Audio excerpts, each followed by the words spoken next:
اعوذ باللہ من الشیطان اللعین الرجیم بسم اللہ الرحمن الرحیم الحمد للہ رب العالمین والصلاة والسلام والتحیۃ والاکرام علی اشرف الانبیاء والمرسلین وعلى آلہ الطیبین الطاہرین المعصومین ولعنۃ اللہ علی اعدائہم اجمعین.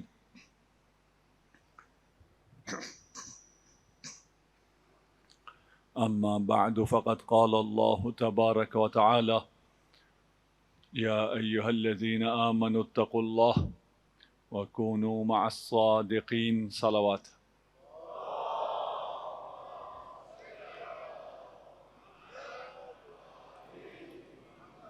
سلسلے گفتگو یہاں پہنچا کہ خدا خواہی، خدا پرستی، خدا کی عبادت کرنا، دیندار ہونا فطری ہے، اور جو چیز فطری ہوتی ہے اس پر دلیل نہیں مانگی جاتی.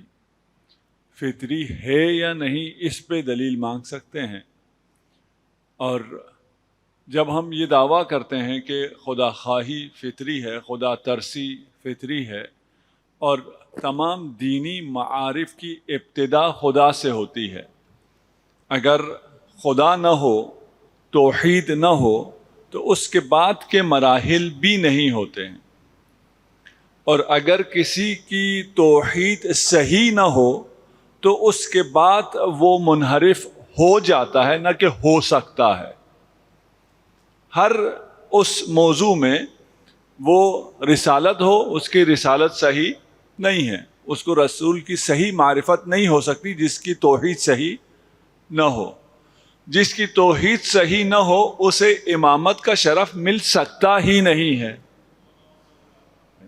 یہ ابھی بھی مجھ سے کچھ لوگوں نے پوچھا، اس دن بھی ہم نے کہا تھا کہ ائمہ سے مدد مانگنا یا علی مدد کہنا، توسل کرنا، اس میں کوئی حرج نہیں ہے، یہ صحیح ہے. نہ فقط حرج نہیں ہے، یہ تو بہت اچھا بھی ہے، ہمیں حکم بھی ہے کہ ہم توسل کریں. وجہ یہ ہے کہ دوسری طرف سے بہت بڑا حملہ ہے کہ بھئی یہ شرک ہے. اچھا، ہم نے مان لیا. اگر آپ کو میرے ساتھ عادت ہو گفتگو سننے کہ ہم بہت جلدی مان جاتے ہیں، ہم نے مان لیا یہ شرک. کیا شرک ہے؟ آپ نے خدا سے مدد مانگنی، کسی اور سے مدد نہیں مانگنی.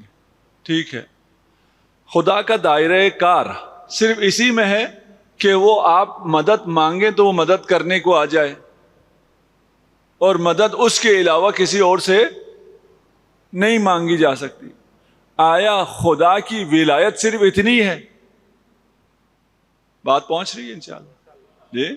آیا خدا کی ولایت صرف اتنی ہے کہ آپ نے مدد اس سے مانگنی ہے؟ اب نعوذ باللہ غلط ہے، یہ تو ملازم ہوتا ہے. آپ نے اسی کو کہنا ہے کام، اور کسی کو نہیں کہنا. کوئی چہیتا ملازم آپ کو، وہ ناراض ہو جاتا ہو، سر آپ نے مجھ سے کیوں نہیں کہا. بھئی مدد خدا سے ہی مانگو، لیکن صرف خدا سے مدد کی حد تک نہیں ہے، خدا کی ولایت. انما ولیکم اللہ. اب آپ لوگوں کو اگر لفظ ولی بھی پسند نہ ہو تو الگ مسئلہ. انما ولیکم اللہ، تمہارا ولی خدا ہے. اس کے بعد کون ولی ہے؟ رسول ہے. اس کے بعد کون ہے؟ خدا بتائے گا. یہاں کیوں یا اللہ مدد نہیں کہتے؟ حق حاکمیت خدا سے محروم کر دیتے ہیں. خدا کو حق حاکمیت نہیں ہے. حاکم تعین کرنے کا حق ہمیں خود ہے. جمہوریت ہے، ہم خود کہیں گے ہمارا امام کون ہے. تم کون ہوتے ہو یہ کہنے والے کہ تمہارا امام کون ہے؟ امام منسوب من اللہ ہوتا ہے، اللہ کی طرف سے ہوتا ہے. یہ بھی فطری ہے، ہر کسی کو پتا ہے. جس طرح خدا فطری ہے اسی طرح معصوم کا امام ہونا بھی فطری ہے، عقلی ہے. ہر شخص کی عقل اس بات کو سمجھ سکتی ہے. تو آپ کہیں گے اچھا اگر فطری ہو تو پھر تو سب کے پاس ہونی چاہیے، کوئی ملحد ہونا ہی نہیں چاہیے، کوئی غیر امامی ہونا ہی نہیں چاہیے، تب بھی فطری ہوگا نا. جب سب کریں گے وہ فطری ہے. کھانا پینا فطری ہے، سب کھاتے ہیں. سانس لینا فطری طبیعی ہے، سب سانس لیتے ہیں، اس میں کوئی شک نہیں ہے کہ حب اطلاع ہم سب کو یہ فطری ہے، ہم جاننا چاہتے ہیں، جاہل رہنا نہیں چاہتے، ہم جاننا چاہتے ہیں۔ یہاں تو سڑک تھوڑا سا دور ہے، جامع اہل بیت آپ لوگوں نے دیکھا ہوا وہ سڑک کے اوپر ہے، وہاں سڑک پہ ایکسیڈنٹ بھی ہوتے رہتے ہیں۔ جیسے ہی ایکسیڈنٹ ہوتا ہے طالب علم بھاگ کے یا چھت پہ چلے جاتے ہیں یا باہر آتے ہیں دیکھنے کے لیے، بھائی تم نے دیکھ کے کیا کرنا ہے؟ مدد کرنی ہے؟ نہیں، پھر کیا کرنا ہے؟ بس دیکھنا ہے۔ اب آواز اگر آئی ہے تو پھر دیکھنا ہے، یہاں بھی اگر کوئی آواز آئے سب کی نگاہیں فوراً مڑ جائیں گی، بھائی میں خطاب کر رہا ہوں ادھر کیا دیکھ رہے ہو؟ کوئی آواز آئی پتہ چلنا چاہیے کیا ہے آواز، کرنا کیا ہے؟ کچھ نہیں، فطری ہے نا۔ فطرتاً انسان عالم ہونا پسند کرتا ہے، ہیں کتنے عالم؟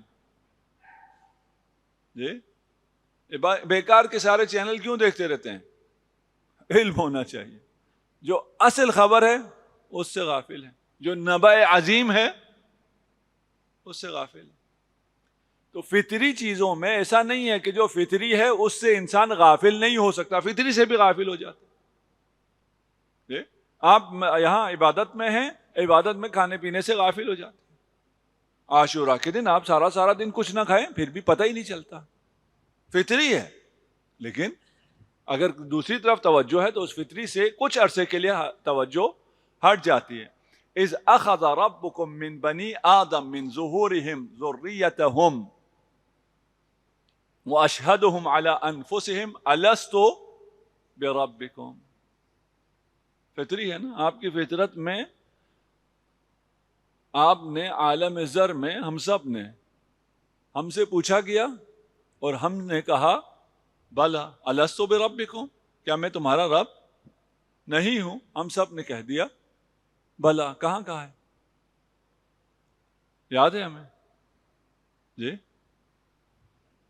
عالم ذر ہم میں سے تو کسی کو بھی یاد نہیں ہے۔ امام جعفر صادق علیہ الصلوۃ والسلام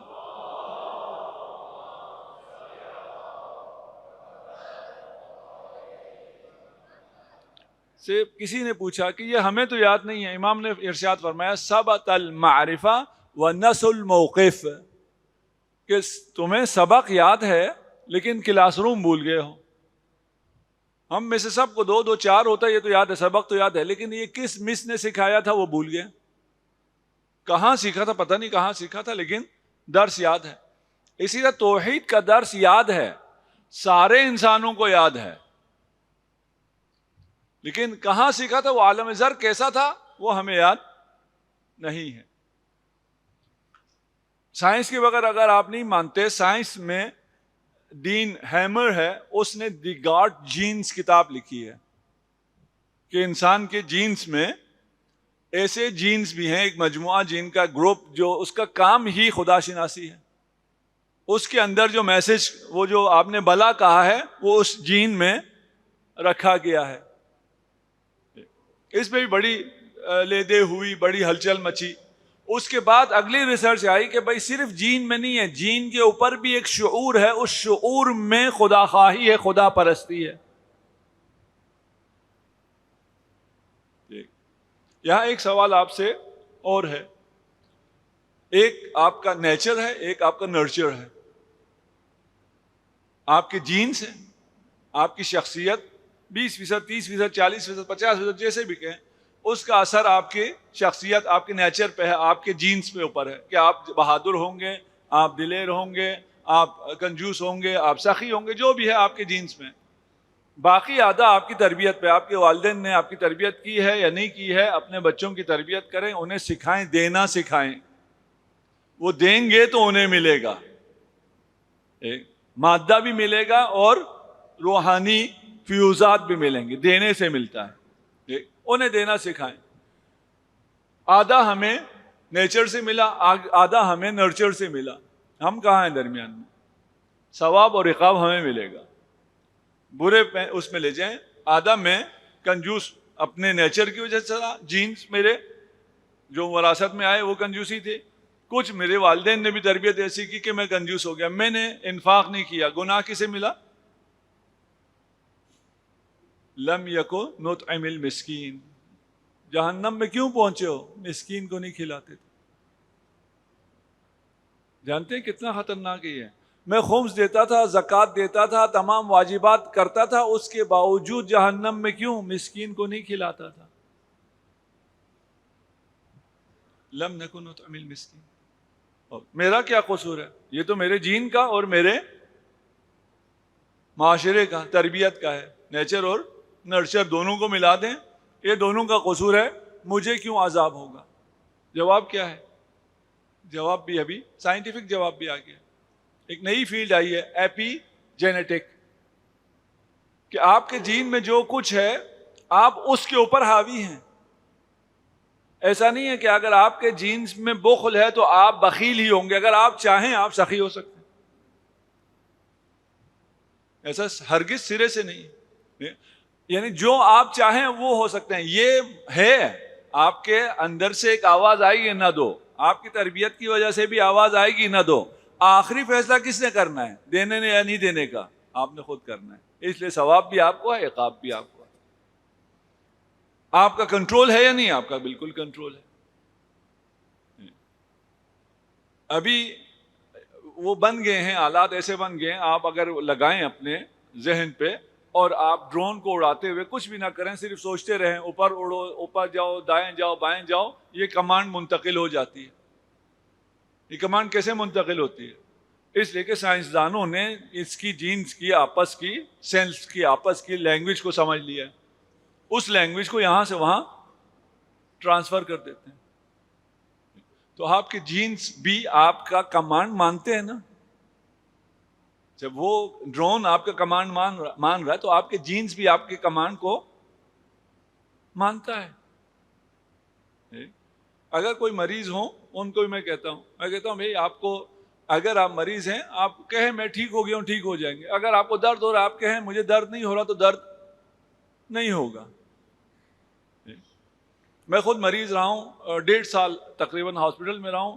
میرے ڈاکٹر کو کوئی اس دن وہ شاید بکرا کھلا دیتا جس دن مجھے درد ہوتا، وہ چیلنج کرتا تھا تمہیں اب درد ہوگا تمہیں، میں کہتا مجھے درد ہوتا ہی نہیں ہے۔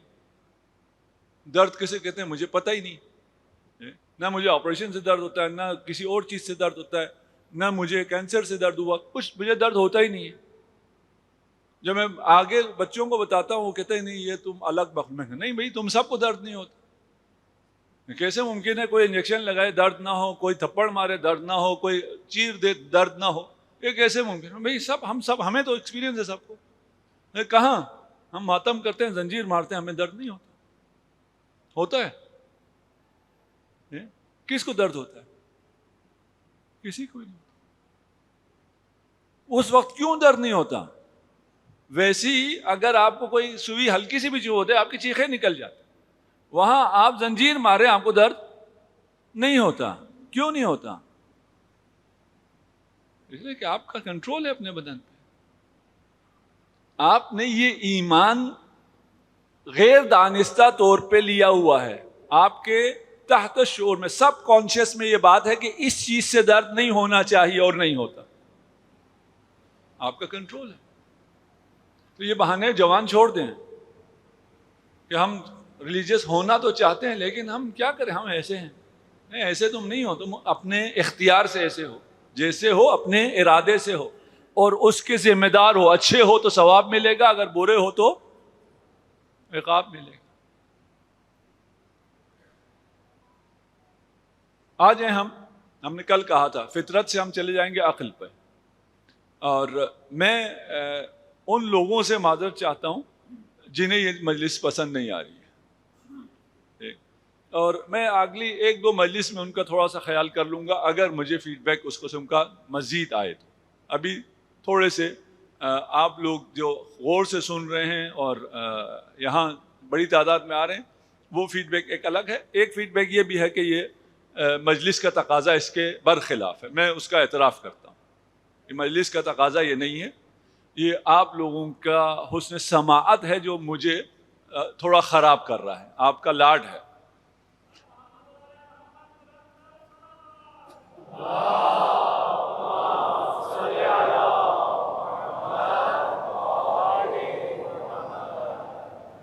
لیکن یہ میں بتا دوں، کچھ باتیں ایسی ہیں ساری شاید آپ کے کام نہ آئیں، یا ساری ہر انسان کو ہر وقت ہر چیز اس کے دل پہ لگتی نہیں، یا اس کو وہ کانسیپٹ کلیئر نہیں ہوتا.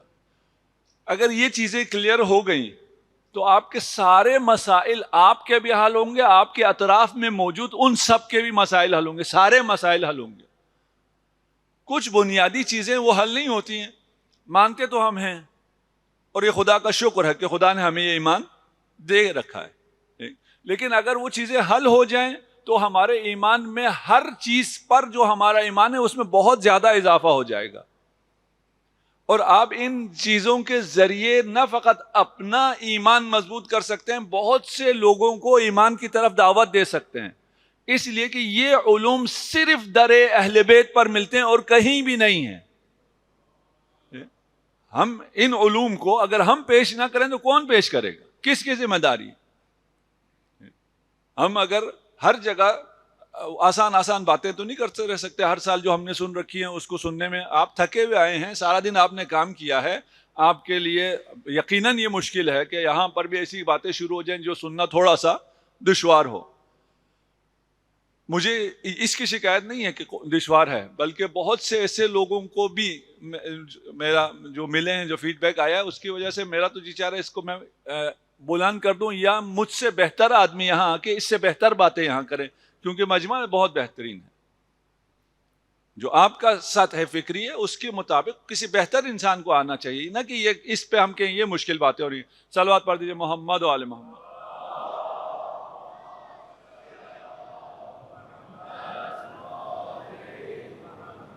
ہم نے عرض کیا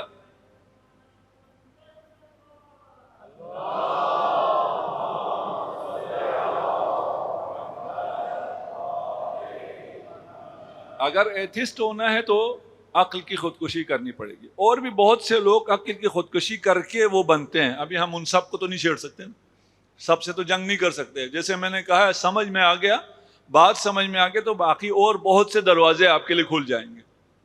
ہمیں یہاں بتانے کی ضرورت نہیں ہے کہ کون کون اور اپنی عقل کو چھوڑ کے سوچتے ہیں، سوچتے بھی کیا ہیں، پیچھے چل پڑتے ہیں بیٹھ چال. ہمیں عقل کو سمجھنا ہوگا. اگر عقل ہے آپ موحد ہیں، آپ کی عقل آپ کو خدا تک لے کے جاتی. اگر آپ خدا تک چلے گئے تو آپ کو قرآن بھی ملے گا، اہل بیت بھی ملے گا، آپ کو ثقلین ملے گا، ثقلین آپ کو لے کے حوض کوثر تک جائیں. اس سفر میں لازمی حصہ یہ کہ آپ کے پاس عقل ہو. اسی لیے ہماری حدیث کی کتابوں میں پہلا جو باب ہوتا ہے، شروع جو ہوتا ہے، بسم اللہ جو ہوتی ہے، وہ کتاب عقل سے ہوتی ہے. ہم کتنے دور ہوں گے معارف اہل بیت سے کہ اہل بیت کی ابتدا عقل ہے، اور ہم عقل پر ڈسکس بھی نہیں کرتے، یا ہمارے عقل پہ وہ بھاری گزرتا ہے. عقل ہے کیا؟ لغت میں عقل منع کرنے کو کہتے ہیں، حبس کو، منع کو، روکنے کو. کیوں؟ اس لیے کہ عقل آپ کو غلطی سے روکتی ہے، سیدھے راستے پہ رکھتی ہے، اس لیے عقل کہتے ہیں. اعقلھا وتوکل، یہ سنا ہوا ہوگا اس حدیث کو، مشہور حدیث ہے کہ پہلے پاؤں باندھو اس کے بعد توکل کرو. یہ ترجمہ کیا جاتا ہے جو غلط ترجمہ ہے. ٹھیک ہے، اعقلھا وتوکل ہے، اس کے پاؤں باندھو توکل کرو، بعد میں نہیں ہے. معمولاً ہم یہ ترجمہ یہ کرتے ہیں پہلے پاؤں باندھو بعد میں توکل کرو. پاؤں کس طرح باندھو گے؟ اگر خدا پہ توکل نہ ہو تو پاؤں باندھ سکتے ہو کسی چیز کے؟ یعنی ہم جب کہتے ہیں کہ یہ مقدمات انجام دو تو اس کا مطلب یہ نہیں ہوتا، احادیث میں بھی ہے کہ اپنے ارادے میں قوی ہو جاؤ، اس کا مطلب یہ نہیں ہوتا کہ پھر بھروسہ اپنے ارادے پہ ہے. نہیں، بھروسہ خدا پہ ہے، لیکن خدا پہ بھروسہ ہونے کا مطلب یہ نہیں کہ میں اپنا ارادہ قوی نہ کروں، میں اپنا ول پاور سٹرونگ نہ کروں، میں اپنے پاور پہ اعتماد نہ کروں. یہ معنی نہیں ہے. یہ جو مجھے ارادہ دیا ہوا ہے، یہ طاقت دی ہوئی، یہ بھی اللہ نے دی. اعقلھا، پاؤں باندھو اور ہے، پھر نہیں ہے. پاؤں بھی باندھو اور توکل بھی کرو. یہ عقل سے نا، عقل عقل کیا باندھنے کو کہتے ہیں، منع کرنے کو کہتے ہیں، بھاگے نہیں تاکہ گمراہ نہ ہو. روایات میں کیا ہے، ان العقل اقال من الجہل، عقل آپ کو جہل سے روکتی ہے. العقل اصل العلم، علم کی اصل عقل ہے، عقل ہے تو علم ہے، عقل نہیں ہے تو جہل ہے، وہ علم ہی نہیں ہے. امام جعفر صادق علیہ الصلوۃ والسلام سے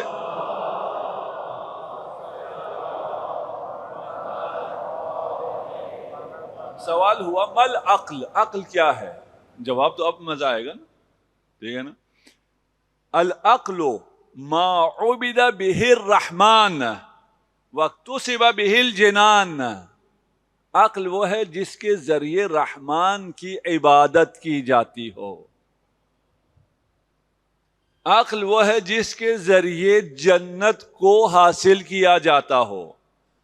قال قلت فالذی کان فی فلان، فلان بھی تو کہتے ہیں نا کہ بڑا عقل مند تھا، بڑا زیرک تھا. اس میں جو چیز تھی دشمن اہل بیت میں جو ہے وہ آیا عقل ہوتی ہے. فقال تلک نکراہ تلک شیطنہ وہی شبیہۃ بالعقل ولیست بالعقل. دشمن علی میں عقل نہیں ہے، اس میں شیطنت ہے. اس لیے عقل آپ کو راہ ہدایت پر لاتی ہے، عقل آپ کو خدا کے قریب کرتی ہے، عقل آپ کو عبادت گزار بناتی ہے، عقل آپ کو جنت تک پہنچاتی ہے.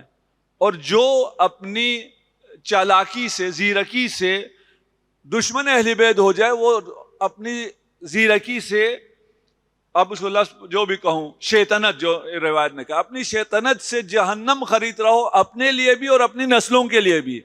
وہ عقل مند ہے.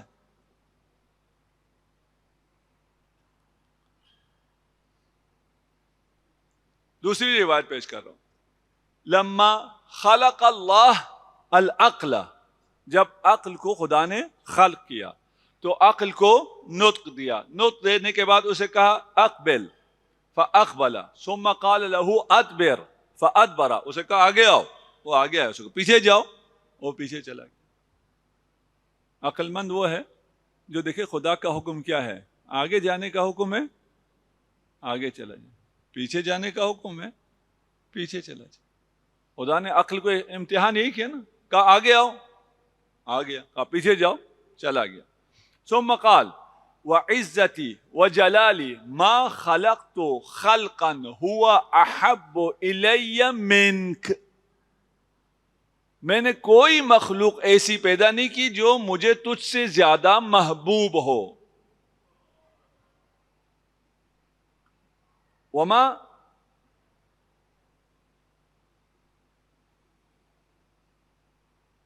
ولا اکملتک الا فی من احب، اور تجھے کامل نہیں کروں گا کسی میں الا ان کے اسے میں چاہتا ہوں. اگر اس سے مجھے محبت ہوگی تو اس میں عقل کو کامل کروں گا، اگر اس سے مجھے محبت نہیں ہوگی تو اس میں عقل کامل نہیں کروں گا. اگر یہ روایت پڑھیں، ابھی ہم عقل کی روایت پڑھ رہے ہیں، عقل اور ہے دل اور ہے. ہم نے پچھلا دونوں عشرے دل پہ پڑھے تھے، اگر آپ لوگ یہاں آئے ہوں، یہاں بھی اور حیدری چوک پہ بھی 20 مجلسیں ہم نے دل پہ پڑھی تھی. آج اب ایک مجلس عقل پہ پڑھنا کی اجازت تو ہے نا جی ٹھیک. یہاں بات عقل کی ہو رہی ہے، اور عقل کی بات میں کیا کہہ رہے ہیں کہ مجھے عقل بہت زیادہ پسند ہے، دوست رکھتا ہوں میں اس عقل کو کامل نہیں کروں گا مگر اس میں جسے میں چاہتا ہوں. بات کس کی شروع ہو گئی؟ دل کی، محبت کی. اصل چیز محبت ہے، اصل محبت ہے، اصل اطاعت بھی نہیں ہے. یا اگر آپ اطاعت کریں، فرض کریں آپ مجھے ایک کام کہیں، میں وہ کام تو کروں لیکن بہت منہ خراب کر کے کروں، آپ کو کیسا لگے گا؟ جی آپ کہیں گے یار یہ تو اچھا آدمی نہیں تھا. آپ کے والدین نے کوئی چیز آپ سے مانگی، آپ یوں پھینک دیں، اطاعت تو ہو گئی، لیکن وہ والدین لیں گے وہ چیز؟ نہیں لیں گے، آپ کے منہ پہ دے ماریں گے۔ آپ خدا کی اطاعت کریں اور اس اطاعت میں محبت نہ ہو، وہ اطاعت قبول ہے؟ وہ اطاعت قبول نہیں ہے۔ خدا سے محبت کرو، اگر خدا سے محبت کرو گے تو خدا تم سے محبت کرے گا۔ یہ نہیں ہے کہ تم پہلے محبت کرو گے خدا بعد میں محبت کرے گا، اس لیے کہ تم جس قابل تھے اس سے بہت زیادہ خدا تجھ سے محبت کر چکا ہے۔ یہ سب کس طرح ملا ہے آپ کو؟ یہ وجود کی نعمت، یہ ہدایت کی نعمت، قرآن، اہل بیت، نبی، باقی جو مادی آپ کو کہاں سے ملا ہے؟ یہ محبت خدا سے ملا۔ اس سے اگلا لیول چاہیے، عقل کا کمال چاہیے، اللہ سے محبت کرو، اللہ تمہیں تمہارے عقل کو کامل کر دے گا۔ اما انی ایاک آمر و ایاک انہا، میں عقل کے ذریعے، یہ کامل جب ہو جائے گا، اسی عقل کے ذریعے تمہیں حکم دوں گا اور اسی عقل کے ذریعے تمہیں روکوں گا۔ اگر عقل نہیں ہے تو انسان مکلف نہیں ہے، تکلیف نہیں ہے، اس پہ کوئی چیز واجب نہیں ہے، خدا اس سے کچھ چاہتا ہی نہیں ہے۔ اگر عقل ہے تو نماز چاہیے، اگر عقل ہے تو جہاد چاہیے، عقل نہیں ہے تو کچھ بھی نہیں چاہیے، جاؤ بھائی، تم اس قابل ہی نہیں ہو۔ ایاک آمر و ایاک انہا، یہ تھوڑا سا عقل سے بھی تو محبت ہونی چاہیے نا، صرف دل سے محبت نہیں ہونی چاہیے۔ اس کے بعد ایک بڑی طویل بحث ہے، ہم نے پچھلی دفعہ بھی کیا لیکن پھر بھی باتیں ختم نہیں ہوتی اور بہت سی باتیں رہ جاتی ہیں، کہ دل کسے کہتے ہیں؟ اس مرکز ادراک کو کہتے ہیں۔ یہ دل جو ہم سمجھتے ہیں نا، یوں بناتے ہیں، وہ دل نہیں ہے۔ رہ گیا عقل حجت ہے، ہم کہتے ہیں نا، ادلے اربع میں بھی کہتے ہیں کتاب، سنت، اجماع، عقل۔ یہ جو عقل حجت ہے، اس کا کیا مطلب ہے؟ یہ بھی ہمیں سمجھ میں آنا ضروری ہے۔ ایک بات تو یہ طے ہے کہ جب ہم اس دنیا میں آئے تھے تو ہمیں کچھ بھی نہیں آتا تھا۔ واللہ اخرجکم من بطون امہاتکم لا تعلمون شیئا، کچھ بھی نہیں جانتے تھے، مت اکڑو۔ تم جب پیدا ہوئے ہو تمہیں کچھ بھی پتا نہیں تھا، جو کچھ پتا چلا ہے بعد میں پتا چلا ہے۔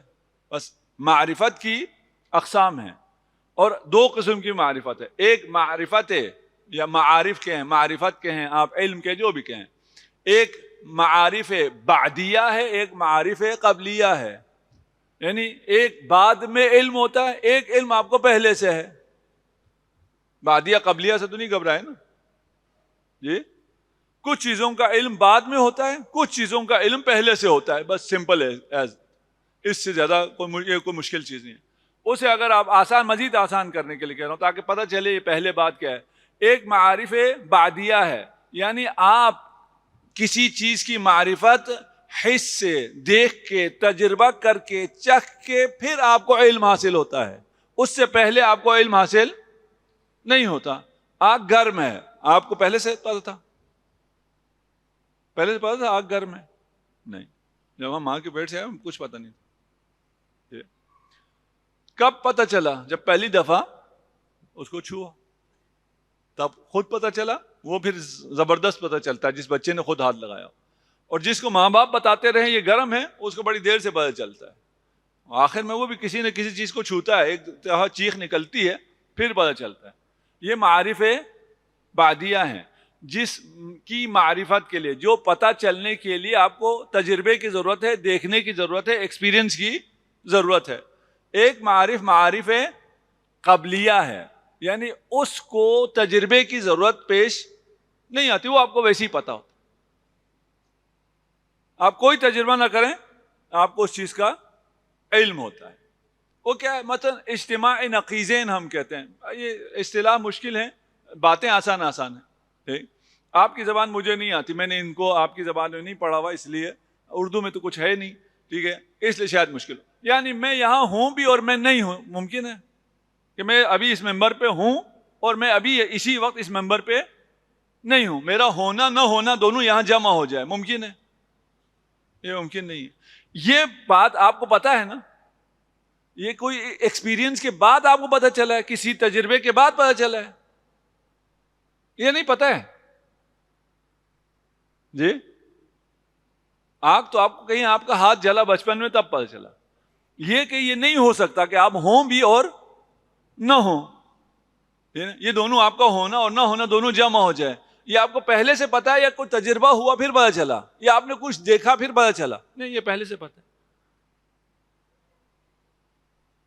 یہاں تک واضح ہے جی. اب اگر کوئی کہے کہ یار مجھے دلیل دو کہ یہ کیسے ناممکن ہے کہ یہ ایک صاحب یہاں ہوں بھی اور نہ ہوں, یہ کیسے ناممکن ہے, مجھے اس بات پہ کوئی دلیل چاہیے. آپ دلیل دیں گے؟ آپ کہیں گے پاگل ہو یار تمہیں, اگر یہ بھی سمجھ میں نہیں آتا میں اور یہ کیسے سمجھاؤں تمہیں. میں صرف یہ کہہ سکتا ہوں نا, سبب مسبب, کاز ایفیکٹ. اگر یہ ہوا آ رہی ہے تو کوئی پنکھا چل رہا ہے, مجھے پنکھے کو دیکھنے کی ضرورت نہیں ہے. اگر روشنی ہے تو سورج نکلا ہوا ہے. یعنی اگر کوئی اثر ہے تو پھر اس اثر کا کوئی مؤثر بھی ہے. یہ پڑھانے کی ضرورت ہے کسی کو؟ یہ کسی کو پڑھانے کی ضرورت نہیں ہے. اس کے لیے تجربے کی ضرورت ہے, اس کے لیے تجربے کی بھی کوئی ضرورت نہیں ہے, کسی ایکسپیریمنٹ کی ضرورت نہیں ہے. بلکہ سارے تجربوں کی بنیاد یہ ہے کہ ہر مسبب کا کوئی سبب ہوتا ہے, ہر کاز کا کوئی ایفیکٹ ہوتا ہے. یہاں تک بات صحیح چل رہی ہے جی؟ زیادہ خاموشی ہو گئی, اب تو مجھے پریشانی ہو رہی ہے. صلوات پڑھ جے محمد و آل محمد.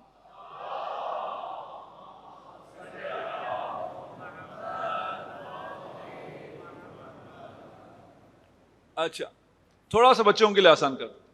بچہ بیٹھ کے اپنا کارٹون دیکھ رہا ہے, بابا آئے گھر پہ, چینل بدل دیا. بچے کو پتہ نہیں ہے بابا آئے ہیں, فوراً مڑ کے دیکھے گا, کہے گا بابا, چینل دیکھ کے بتائے گا یہ بابا نے چینج کیا یا ماما نے چینج کیا. پتہ چل جاتا ہے نا. کہاں سے پتہ چلتا ہے اس کو؟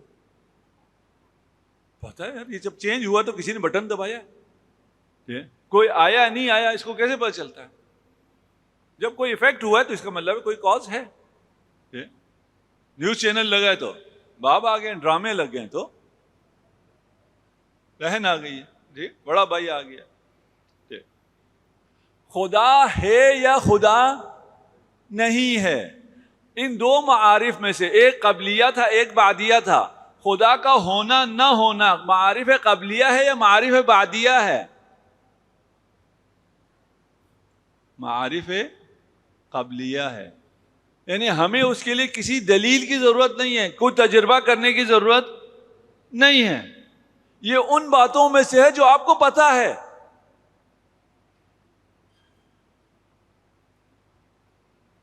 خدا نے قرآن میں کہیں بھی نہیں کہا میں ہوں, کوئی آیت نہیں ہے.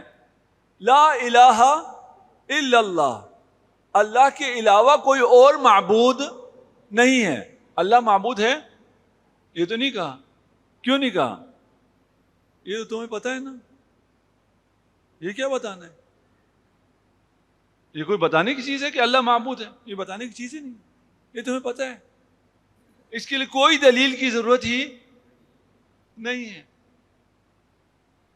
اگر ایسے معارف نہ ہوں جن کو دلیل کی ضرورت نہ ہوتی ہو تو علم کہیں ٹھہرے گا ہی نہیں, علم کوئی حاصل ہوگا ہی نہیں. یہ کس سے ثابت ہوا؟ الف کس سے ثابت ہوا؟ بے سے. بے کس سے ثابت ہوا؟ تے سے. تے کس سے؟ جیم سے. جیم. وہ چلتا چلا جائے گا. کوئی ایسی جگہ آنی پڑے گی جو خود سے ثابت ہو, جسے قوانین سببیت پہلے سے ثابت ہے اور پتہ ہے, اس کو کسی کو ثابت کرنے کی ضرورت نہیں ہے. اسی طرح خدا کا ہونا کسی کو ثابت کرنے کی ضرورت نہیں ہے. یہ میرے ہونے کی طرح ہے, مجھے اپنا ہونا ثابت کرنے کی ضرورت ہے اپنے لیے. مجھے یہ پنکھا ہے, یہ کیا ثابت کرنا ہے؟ پنکھا ہے, ہوا یہ ہے. اگر آپ نے یہ مان لیا تو اس کے دیکھنے کے بعد اس کے بعد یہ ہے, کچھ بھی ثابت کرنے کی آگے ضرورت نہیں ہے.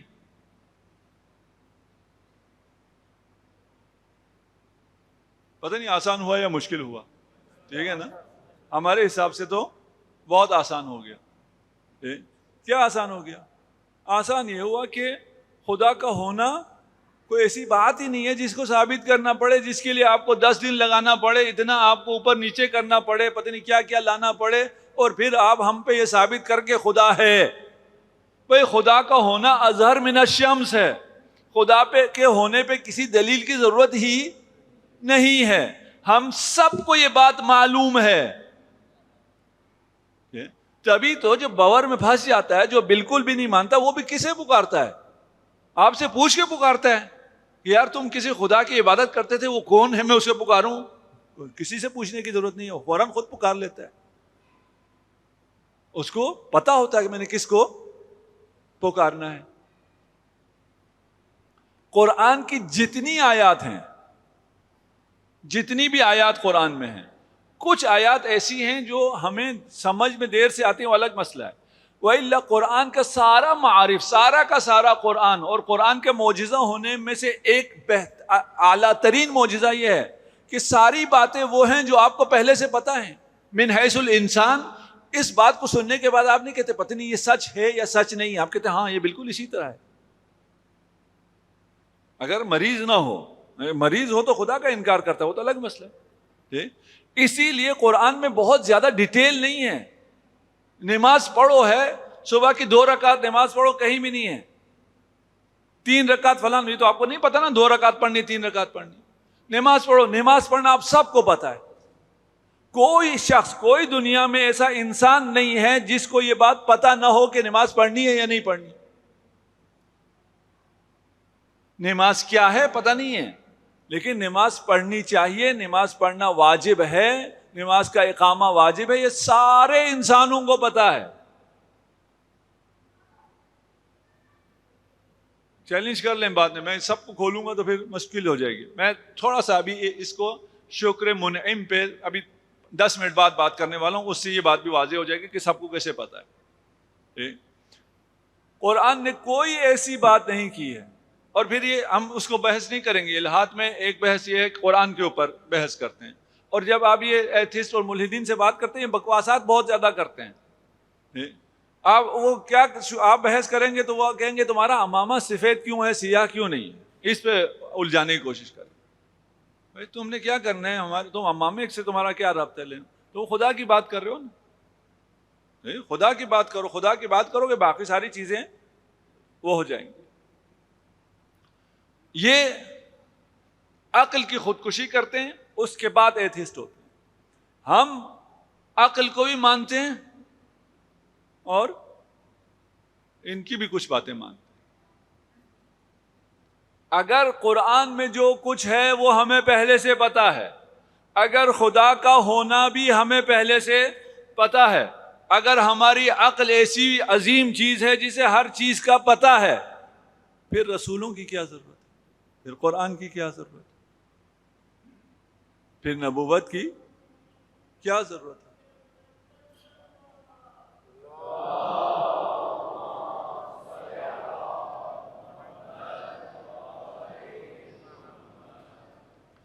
نبی جو حکم دیں گے یا وہ معقول ہوگا یا وہ معقول نہیں ہوگا. اگر معقول ہے تو ہمیں پہلے سے پتا ہے، اگر غیر معقول ہے تو وہ تو نبی نے حکم دینا نہیں. اگر غیر معقول کا حکم دے تو وہ نبی نہیں ہے. تو نبی نے کرنا کیا ہے؟ یہ چیزیں ذہن میں آ سکتی ہیں، اس کے لیے اس کو میں ساتھ ساتھ کلیئر کر رہا ہوں تاکہ آپ کو پتا چلے کہ عقل کی جائے گا کیا ہے، اور اتنا جو ہم عقل کہتے ہیں وہ ہے کیا.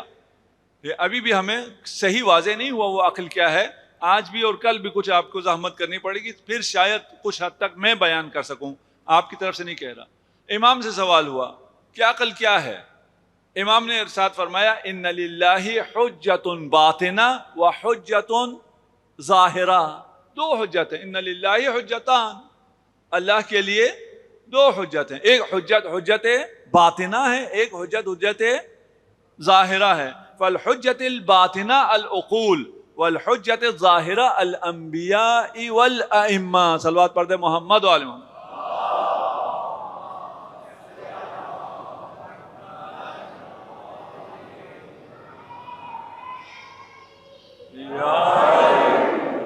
ماشاءاللہ ماشاءاللہ، مجھے آپ کی صلوات سے میرے جان آ گئی. میں تو سمجھ رہا تھا شاید آپ لوگ بور بیٹھے ہوئے ہیں.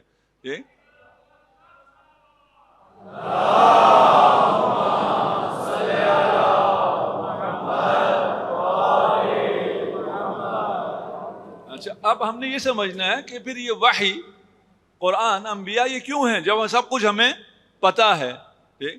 اس کے جو فوائد ہیں وحی کے، نقل کہتے ہیں ہم، اردو والا نقل نہیں، عقل کے مقابلے میں نقل سے مراد جو منقول ہے، جو ہم تک پہنچتا ہے، وحی ہے، قول احادیث ہیں، روایات ہیں. ایک یہ ہے کہ یہ آپ کا جو حکم عقل ہے اس پہ آپ کو مزید مضبوط کرنے کے لیے، آپ کا یقین بڑھانے کے لیے. آپ کو ایک بات پہلے سے پتہ ہے، آپ کو دوبارہ سے بتا دیتے ہیں تاکہ آپ کو زیادہ یقین ہو جائے. آپ کہیں جا رہے ہوتے ہیں، گوگل آپ کو بتا رہا ہے کہ آپ نے کہاں سے جانا ہے، پھر بھی آپ پوچھ لیتے ہیں نا. کیوں پوچھتے ہیں؟ یقین ہو جائے.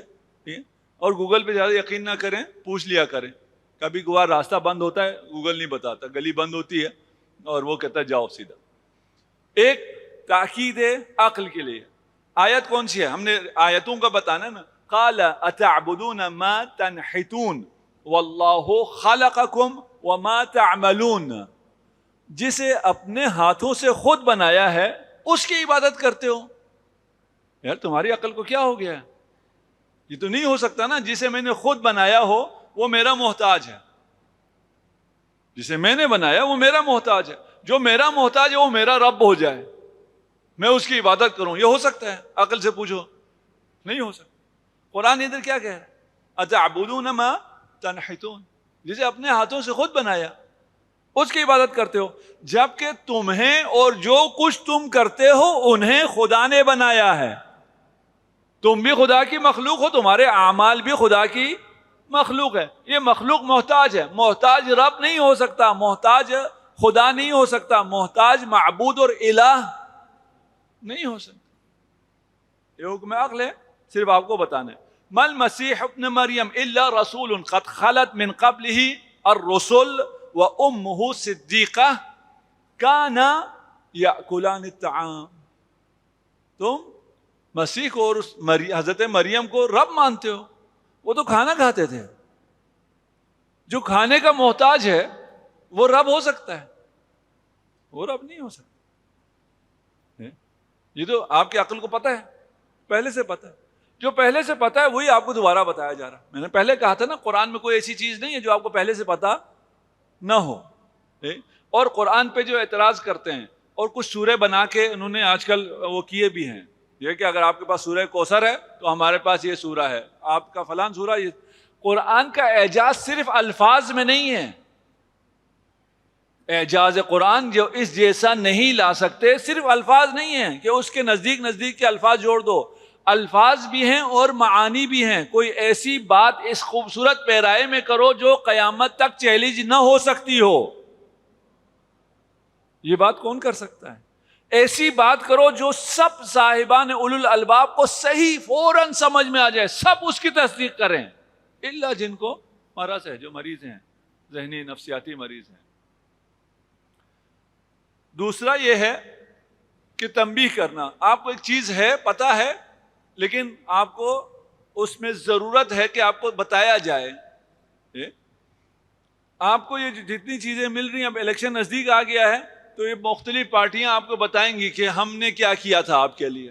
آپ کو پتہ ہے کس نے کیا کیا ہے، یا پھر آپ سے وعدے کریں گے کہ ہم نے آئندہ آپ کے لیے کیا کرنا ہے. سنوریہم آیاتنا فی الآفاق وفی انفسہم حتی یتبین لہم انہ الحق اولم یکفی بربک انہ علی کل شیء شہید. یہ آفاق و انفس آپ روز دیکھ رہے ہیں اور اللہ کی نشانیاں ہیں. اور اب جو آپ آفاق دیکھ رہے ہیں اور انفس دیکھ رہے ہیں وہ کسی نے پہلے نہیں دیکھا. اسی قدر کرنی چاہیے. جو سائنس آپ کو آفاق اور انفس دکھا رہا ہے اس کو دیکھنا چاہیے. اس کو دیکھنے کے بعد جو ایک غفلت ہے اس غفلت کو ختم کر رہے ہیں کہ کس کی آیات ہیں، یہ کس کا شاہکار ہے. تم کس کے شاہکار ہو؟ تم خود خدا کا عظیم ترین معجزہ ہو. ایک ایسا یونیک معجزہ ہو جس جیسا آج سے پہلے بھی خلق نہیں ہوا، آج کے بعد بھی کوئی خلق نہیں ہوگا جیسا آپ خلق ہوئے ہیں. ہر فرد کتنی محبت سے خدا نے بنایا ہے، کتنی توجہ سے خدا نے آپ کو بنایا ہے. آپ عام ہیں، انسان ہیں، آپ کوئی عام مخلوق ہیں.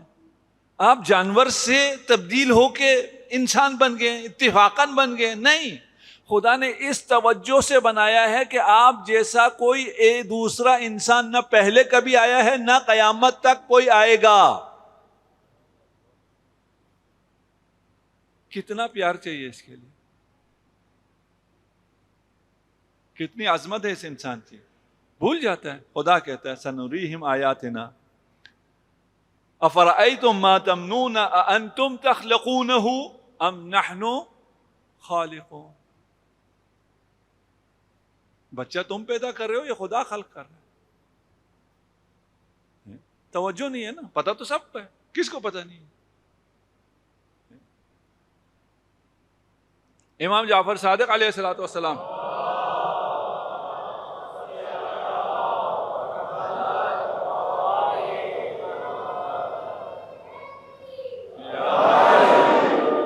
بس یہ حدیث میں پھر آپ کی زحمت تمام کر رہا ہوں. حدیث تھوڑی 2-3 منٹ کی طولانی ہے.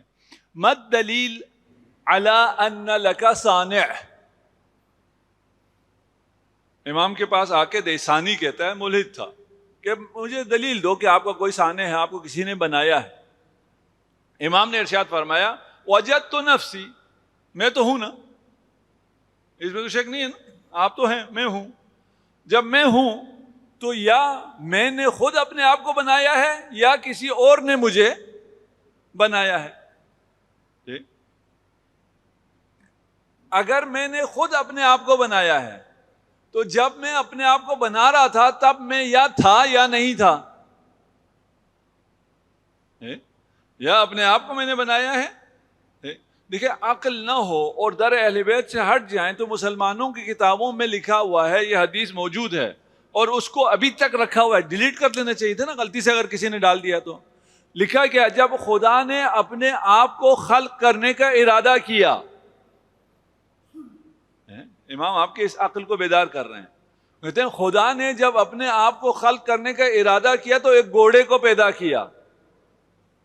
یہ جو عقل سے آری روایتیں وہ بیان کر رہا ہوں. ہاں، امام کی بات نہیں ہے یہ در اہل بیت سے ہٹنے کی وجہ سے جو روایتیں وہ بیان کر رہا ہوں.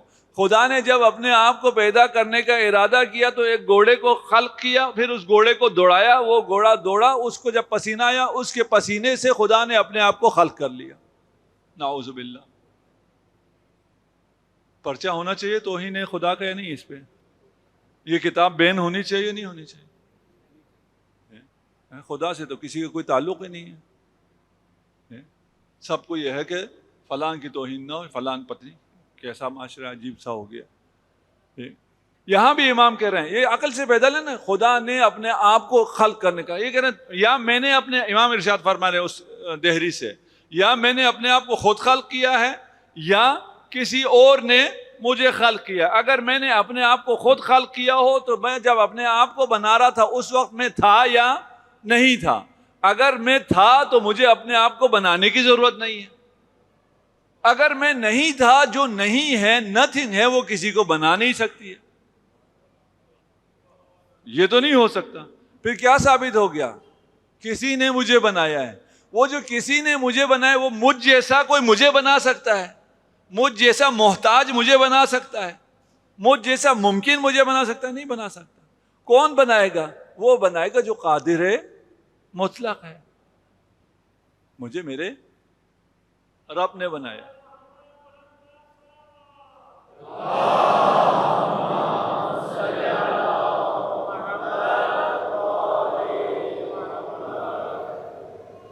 وحی اس لیے بھی آتی ہے، وحی اس لیے بھی آتی ہے. بیٹا دوبارہ لگا لو نعرہ، میں نہیں سن رہا تھا. کون ہے؟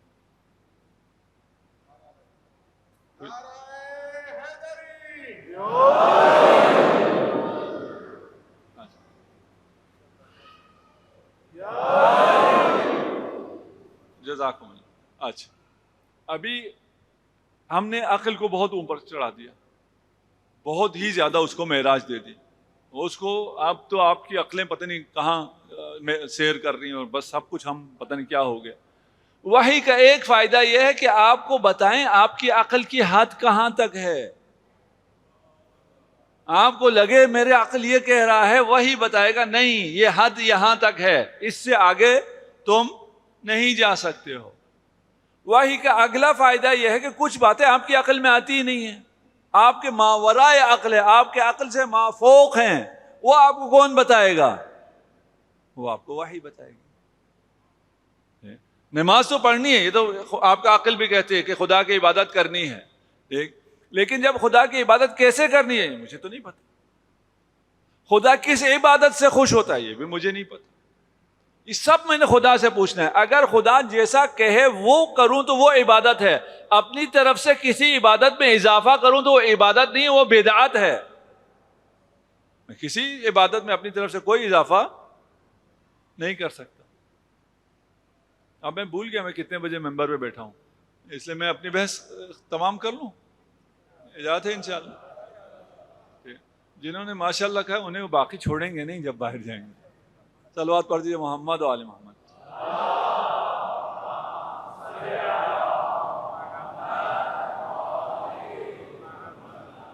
عقل کو سب کچھ پتا ہے لیکن بہت سی چیزوں کا پتا نہیں ہے. جو پتا نہیں ہے وہ کون بتائے گا؟ وہ وحی بتائے گی. اس کے لیے وحی کی ضرورت ہے. عقل کو حدود میں رکھنے کے لیے وحی کی ضرورت ہے. اب مسئلہ یہ آ جاتا ہے آج کل جوانوں میں زیادہ ہے کہ اچھا میوزک سننا حرام ہے. جی حرام ہے. کیوں حرام ہے؟ ہمیں آپ جسٹیفیکیشن دیں, آپ ثابت کریں. میری عقل نہیں مانتی ہے. اس سے کیا ہوتا ہے تھوڑا سا یوں کرنے سے؟ یہ بچہ بھی سنتا ہے تو خوش ہو جاتا ہے, جو یہ تو فطری ہے جی, یہ تو روح کی غذا بھی ہے. میں ہمیشہ کہتا ہوں یہ جو روح کی غذا کہتے ہیں وہ روح کو مانتے نہیں ہیں. جو آپ کو یہ بتاتے ہیں نا کہ موسیقی روح کی غذا ہے, وہ خود روح کو ہی نہیں مانتے. وہ ہمیں کیا پڑھاتے ہیں؟ موسیقی روح کی غذا ہے. اب جی ہمیں کہتے ہیں سمجھاؤ اور اس کی ریزننگ دو, اور اس کو جب ہمیں سمجھ میں آئے گا تو ہم گانے نہیں سنیں گے. اس سے نہیں تو ہم گانے سنتے رہیں گے. ہماری عقل کہتی ہے گانے سنو. اس کا کیا کریں؟ ٹھیک. احکام جو ہیں وہ تین طرح کے ہیں. ایک مستقلات عقلیہ, میں اب ان کو اس میں زیادہ نہیں جاتا, میں جلدی نکل جاؤں گا. کچھ احکام ایسے ہیں جو عقل کو پتہ چلتا ہے. ظلم کرنا حرام ہے, قبیح ہے, عقل کو پتہ چلتا ہے, کچھ بتانے کی ضرورت نہیں ہے. کچھ احکام ایسے ہیں جو کچھ پتہ چلتا ہے کچھ پتہ نہیں چلتا. کچھ احکام ایسے ہیں عقل کو کچھ پتہ نہیں چلتا. نماز 3 رکعت پڑھنی ہے مغرب, عقل کو کیا پتہ؟ پھر کیوں پڑھنی ہے؟ تعبدی ہے. تعبدی کا کیا مطلب ہے؟ جو مولا کہے وہ چپ چاپ مان لو, کوئی چون چرا نہ کرو. میوزک حرام ہے, نہیں سمجھ میں آتا پھر بھی حرام.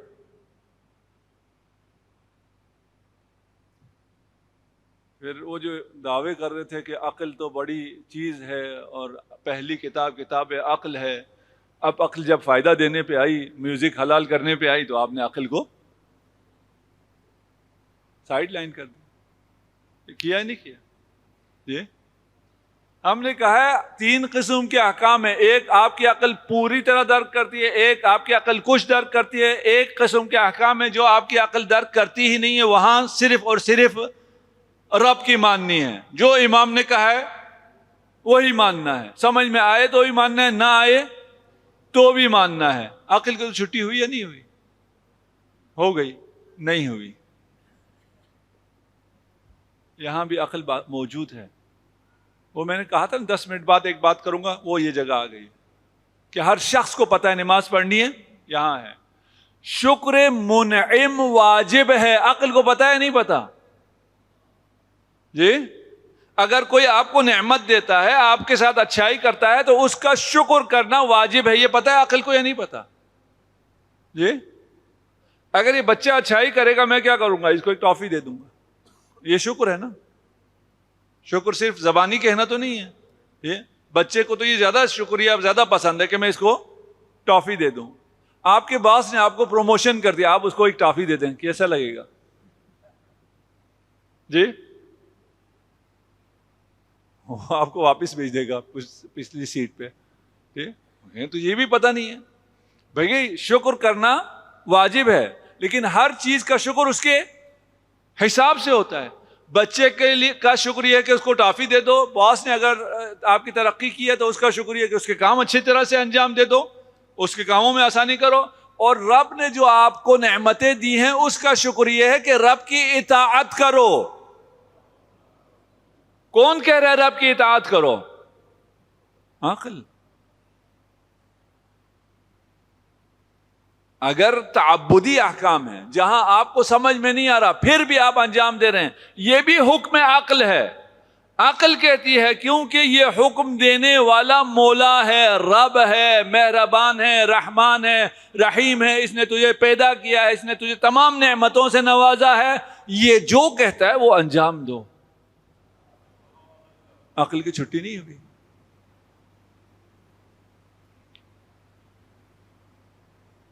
اور اگر میں شکر منعم نہ بجا لاؤں، شکر منعم اس عبادت کو محبت سے بجا لانا ہے.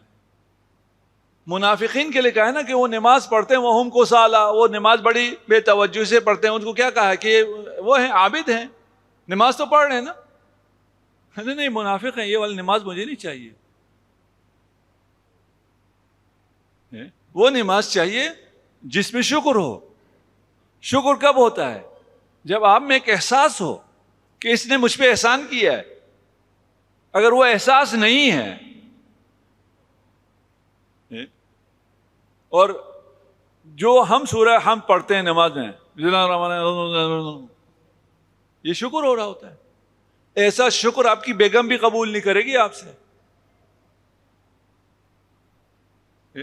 اس میں بھی میسج کریں تو اس میں آئی لو یو لکھ کے 2-4 ہارٹ لگا کے بھیجیں تو جا کے بیگم کا موڈ تھوڑا سا ٹھیک ہوتا.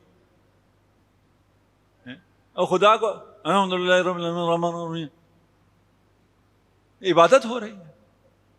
نہیں بھائی، یہ شکر منعم ہے. عبادت شکر منعم ہے، شکر بجا لانا ہے. شکر احساس کے بغیر نہیں ہوتا، پیار کے بغیر نہیں ہوتا، محبت کے بغیر نہیں ہوتا. یہاں ابھی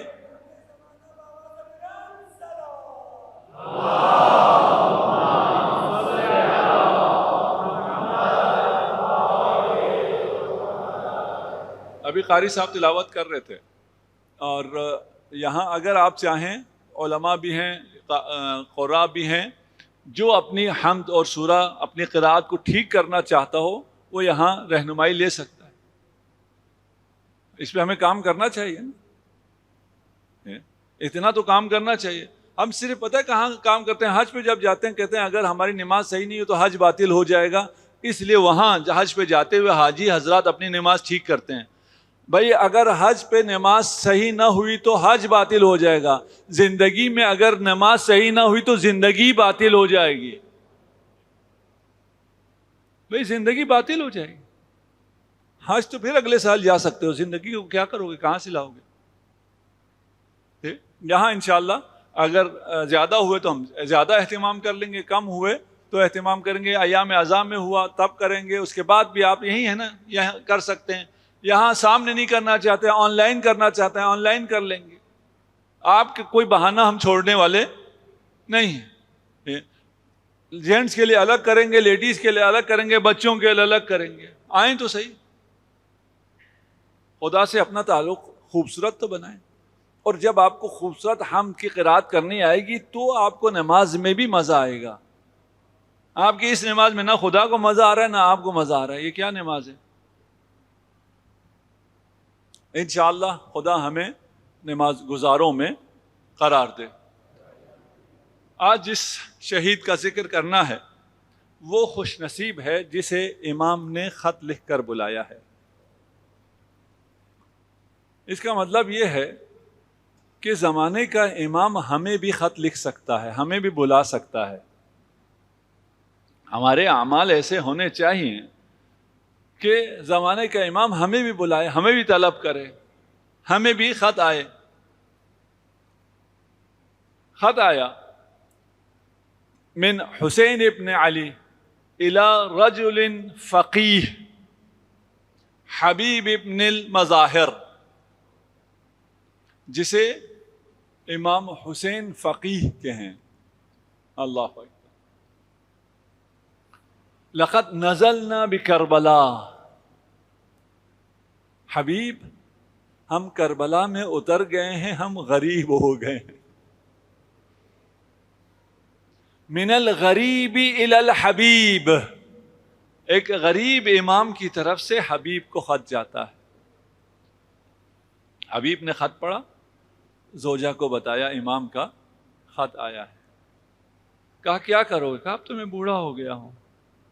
زوجہ نے کہا پھر مجھے تلوار دو، میں امام کی نصرت کو جاتی ہوں. حبیب نے کہا کہ اگر میں چلا گیا کربلا تو عبید اللہ تمہارا گھر جلا سکتا ہے. کہا کوئی بات نہیں. کہا اگر میں وہاں مارا گیا ہو سکتا ہے تمہیں بعد میں قیدی بنایا جائے. مومنہ بولی پھر تو جلدی جاؤ، کہیں ایسا نہ ہو کہ اشقیاء زینب کو قیدی بنا لیں. اجرکم علی اللہ. حبیب روانہ ہوئے. گھوڑا پہلے خادم کے ساتھ، غلام کے ساتھ شہر سے باہر تھا. حبیب کو پہنچنے میں تھوڑی دیر ہو گئی. غلام گھوڑے سے کہہ رہا تھا اے اسب باوفا، تو فکر نہ کر، اگر حبیب نہ آیا تو میں تجھ پر سوار ہو کر حسین کی نصرت کو جاؤں گا. حبیب نے کہا حسین تجھ پر کیا غربت آ گئی کہ غلام بھی تجھ پر ترس کھا رہے ہیں. حبیب جب کربلا پہنچے تو ہر تھوڑی دیر بعد کربلا میں ایک کاروان آتا تھا، ایک قافلہ آتا تھا. زینب پوچھتی تھی کون آیا؟ کہتے تھے لشکر یزید میں اضافہ ہوا. جب پتہ چلا کہ ایک شخص لشکر حسین کی طرف بھی آیا ہے تو فضہ سے کہا جا کر حبیب کو میرا سلام کہہ دو. فضہ آئی، حبیب سوار تھے. حبیب سے کہا شہزادی سلام کہتی ہے. حبیب نے جیسے سنا سواری سے اترے، خاک اٹھا کر اپنے سر پر ڈالی. اللہ رے مظلومیت زینب، یہ وقت بھی آ گیا شہزادی غلام کو سلام دے رہی ہے. اجرکم علی اللہ. حبیب کوئی معمولی انسان نہ تھا. حبیب صحابی رسول خدا ہے. حبیب نے امیر المؤمنین کے ساتھ جنگیں کی ہیں. حبیب نے زہرائے مرضیہ سے احادیث سنی ہیں. حبیب نے امام حسن مجتبیٰ کے ساتھ زندگی کی ہے. حبیب نے کربلا میں جام شہادت نوش کیا ہے، حسین کی نصرت کی ہے. کوئی ایسی سعادت نہیں ہے جو حبیب کو نہ ملی ہو. ایک عالم نے حبیب کو خواب میں دیکھا، عالم مکاشفہ میں دیکھا. کہا حبیب تیری تو ساری حسرتیں پوری ہو گئی، کوئی حسرت تو تیرے دل میں باقی نہ رہی ہوگی. حبیب نے کہا ایک حسرت میرے دل میں ابھی باقی ہے. پوچھا وہ کیا حسرت ہے؟ کہا کربلا میں حسین سے پہلے شہید ہو گیا، مجھے حسین پر گریہ کرنے کا موقع نہ ملا. میرے دل میں یہ حسرت باقی ہے کہ میں فرش عزا پر بیٹھ کر حسین ابن علی پر گریہ کرتا. میں عرض کروں گا حبیب ہم تیری نیابت میں گریہ کرتے ہیں، تو ہماری نیابت میں امام کی زیارت کر. اجرکم علی اللہ. حبیب نے داد شجاعت دی، شہید ہو گئے. تمام شہداء کے سر تن سے جدا کیے گئے، نیزوں پہ سوار کیا گیا. اور جب یہ کاروان کوفہ سے گزر رہا تھا، حبیب کا بیٹا قاسم آیا اور جس کے پاس سر تھا اس سے کہا کہ یہ سر میرے حوالے کر دو، یہ میرے باپ کا سر ہے. اس نے کہا میں نہیں دوں گا، مجھے شام سے انعام لینا ہے. کہا جتنا انعام لینا ہے مجھ سے لے لو، یہ میرے باپ کا سر ہے، مجھے سر دے دو. جب اس نے انکار کیا قاسم چلا گیا، اپنے چند دوستوں کے ساتھ واپس آیا، حملہ کر کے سر کو چھینا. سر ہاتھ میں لے کر سید الساجدین کے پاس سے یہ کہتے ہوئے گزرا جس کا جوان بیٹا زندہ ہو اس باپ کا سر نو کے نیزہ پہ بلند نہیں ہو سکتا. سید الساجدین کی آنکھوں میں آنسو آ گئے, نظر حسین پر کی, فرمایا بابا کہتا تو سچ ہے لیکن وہ بیٹا کیا کرے جس کے گلے میں توق, ہاتھ میں ہتھکڑیاں.